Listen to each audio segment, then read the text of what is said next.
Fala, minha rapaziada! Sejam bem-vindos a mais um vídeo aqui no canal Lucas Jess Repórter, e nesse conteúdo a gente vai falar sobre o grande movimento conquistado na noite deste domingo, que pode sim ajudar o presidente Alessandro Barcelos e olha, eu diria que coloca ele próximo de uma possível reeleição no final deste ano de 2023. A gente também traz mais detalhes e tudo sobre a grande decisão de quarta-feira no Rio de Janeiro, no Maracanã, entre Fluminense e Inter pelas semifinais da Copa Libertadores da América. O jogador que está conquistando a titularidade no time do técnico Eduardo Cudê e mais um lesionado no rival. A gente também fala sobre o desabafo do empresário de um jogador que não está nada bem vestindo a camisa do Inter nesta temporada. Afinal, tem chance dele deixar o clube?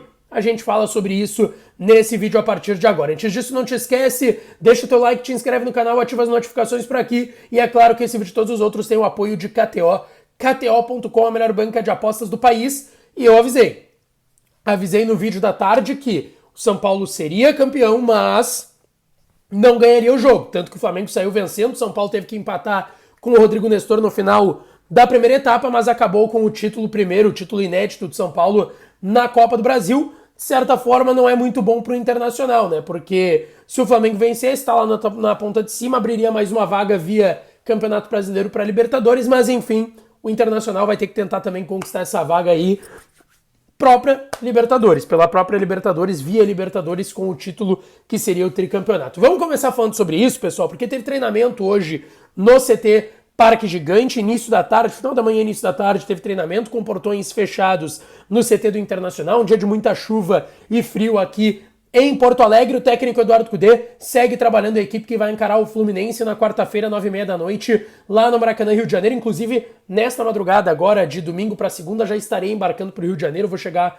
amanhã bem cedinho por lá e já vou trazer vários detalhes aqui no canal para vocês. Mas ainda assim, tá, pessoal? O Internacional trabalhou hoje com portões fechados e o time que o técnico Eduardo Cudê trabalhou, pelas informações que a gente conseguiu, é o time que a gente tem trazido aqui, com o Hugo Malo na lateral direita na vaga do Bustos. E ao que tudo indica, o Bustos vai sobrar desse time e vai ficar no banco de reservas no jogo de ida das semifinais. O Hugo Malo está conquistando essa titularidade na lateral direita, ele que foi muito bem como zagueiro durante o período da lesão do Vitão. Inclusive, quem tá voltando é Vitão, Johnny e Hugo Malo em relação ao jogo contra o Atlético Paranaense. O Vitão e o Johnny ainda do departamento médico, nem tinham sido relacionados e viajado com a delegação para Curitiba no meio de semana. O Hugo Malo por conta do limite de estrangeiros, mas a gente sabe que era porque ele estava principalmente conquistando essa vaga no time titular na lateral direita. O único desfalque é o Pedro Henrique, que segue no departamento médico se recuperando da lesão que teve no antebraço esquerdo. Então, dessa forma, tá? O provável Inter para pegar o Fluminense com o Rocher no gol, Hugo Malo na lateral direita, Vitão e Mercado dupla de zaga e o René na lateral esquerda.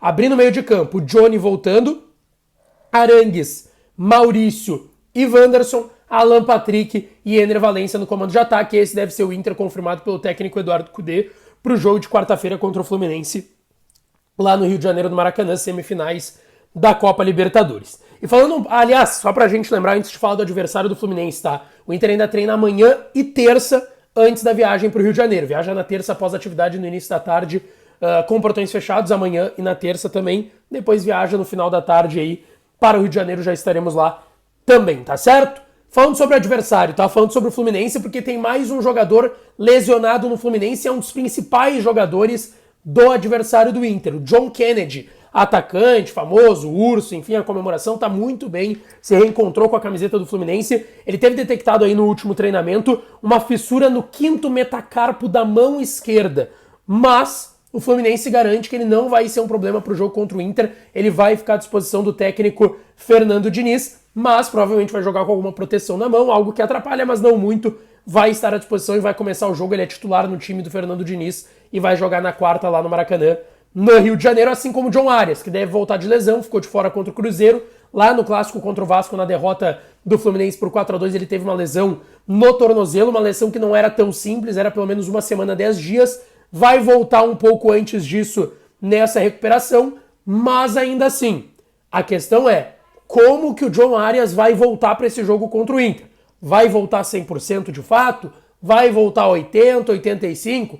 Isso a gente só vai ficar sabendo lá. Mas, ainda assim, ele deve começar o jogo. Eu confesso que eu não acredito que seja 100%. Ele vai ficar à disposição, isso o Fluminense garante, o John Arias. E o Kennedy também. Kennedy é um problema na mão, né? Enfim. Mas o John Arias com esse problema no tornozelo. Não sei se ele joga 100% contra o Inter, tá? Não sei se vai ser 100% que ele vai ficar à disposição contra o Internacional na quarta pela Libertadores, tá certo? Pessoal, uma informação muito importante que veio neste final de dia, neste domingão aqui em Porto Alegre.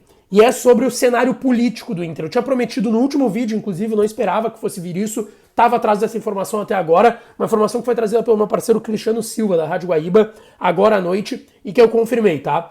Houve uma reunião no Povo do Clube, um dos principais movimentos, com o maior número de conselheiros do Internacional, tá? E nessa reunião se definiu que o Povo do Clube apoiará mais uma vez o presidente Alessandro Barcelos nas eleições do Inter no final do ano. O Povo do Clube que inclusive foi muito importante para o presidente Alessandro Barcelos ter ido para o pátio na última eleição, lá em 2020 ele acabou eleito dessa forma. E aí se tinha um grande debate. Bom, o MIG, Movimento Inter Grande, vai colocar o Roberto Melo. É bem possível que seja o Roberto Melo, ainda não está 100% confirmado. O presidente Alessandro Barcelos, pela situação, vai tentar uma reeleição. Quem que vai ser a terceira via? E aí se dizia que o Povo do Clube, pelos resultados do Inter dentro de campo, que até o momento não eram bons, agora está numa semifinal de Libertadores, é óbvio, o Povo do Clube vai lançar um candidato. Se for do José Amarante, que foi do Conselho Fiscal do Inter por muito tempo, tem um bom trânsito político, pelo que me disseram. Bom, e é um cara conhecido há muito tempo, né? Bom, se falava que ele poderia ser a terceira via pelo Povo do Clube. E aí diminuiria as chances do presidente Alessandro Barcelos, pela situação, chegar ao pátio, chegar no segundo turno para definir se conseguiria a reeleição ou não. Porém, o Povo do Clube está, e aí é uma informação que a gente confirmou também, o Povo do Clube estará apoiando o presidente Alessandro Barcelos nas próximas eleições. José Amarante está abrindo mão de concorrer à presidência do clube e aí ele deve ganhar um apoio do presidente Alessandro Barcelos e da situação para uma eleição na presidência do Conselho Deliberativo do Internacional. Então não vai se afastar do cenário político do clube, vai estar de outra forma ali como presidente do Conselho Deliberativo do Internacional e o presidente Alessandro Barcelos com muito corpo para chegar ao pátio e com muito corpo para uma reeleição pelos próximos 3 anos no Internacional. Uma informação muito importante do cenário político do Inter, porque ele vai esquentar aí a partir do próximo mês, principalmente, tá certo? Pra gente fechar, tá, pessoal? O pessoal do Revista Colorada conversou com... Eu não vou me arriscar a falar o nome dele aqui, tá? Mas eu vou ler pra vocês porque eu já conversei com ele. É o empresário do Carlos DP, o argentino Julio Tinxizin, tá? É um nome cheio de Ys, enfim, já conversei com ele em outros momentos até sobre o Depena. O empresário deu uma entrevista pro pessoal do Revista Colorada e falou sobre o momento do Depena, que voltou a marcar agora no meio de semana contra o Atlético Paranaense lá na Arena da Baixada. E ele falou, e trouxe algumas aspas até fortes, tá, sobre o momento do Depena. Ele até citou que futebol é assim. Ano passado ele foi muito bem e foi fundamental na classificação, se referindo à classificação na Sul-Americana naquele jogo contra o Colo-Colo. Esse ano, somado a problemas pessoais, muitas vezes ele não joga na sua posição. Já jogou como lateral esquerdo e em posições que não são justas. Muitas vezes ele é muito exigente. Carlos chegou de graça do Dínamo e se tiver confiança da comissão técnica, será uma peça fundamental. Uma reclamação forte do empresário do Carlos Depena. Eu acho que ele tinha que ter, primeiro que é o mínimo de noção, que ele não tinha que ter dado essa entrevista. Com todo respeito ao pessoal do Revista Colorada, que faz um baita trabalho, fizeram o papel deles, para início de conversa. Mas ele, como empresário do jogador, que vai para uma semifinal, ele já não tá tão bem esse ano e muitos torcedores pegaram no pé dele, tinha que dar uma segurada. Ele até falou ainda sobre o Depena, que ele já provou esse ano e que isso aconteceu. É um jogador humano que comete erros e que é um grande jogador e um grande exemplo para o grupo. Que as pessoas do Inter têm que ser mais positivas se quiserem ganhar alguma coisa. Eu até entendo o lado dele, de empresário do jogador, mas talvez não fosse o momento mais adequado para trazer essa entrevista, para ele responder e dar essa entrevista no caso. Mas foi aí um desabafo do empresário do Carlos Depena, tá certo, pessoal? Tem treinamento amanhã e eu vou voltar aqui no canal para trazer mais informações para vocês. Então não esquece de deixar o teu like, te inscrever no canal e ativar as notificações, tá certo? Um beijo, um abraço e até a próxima.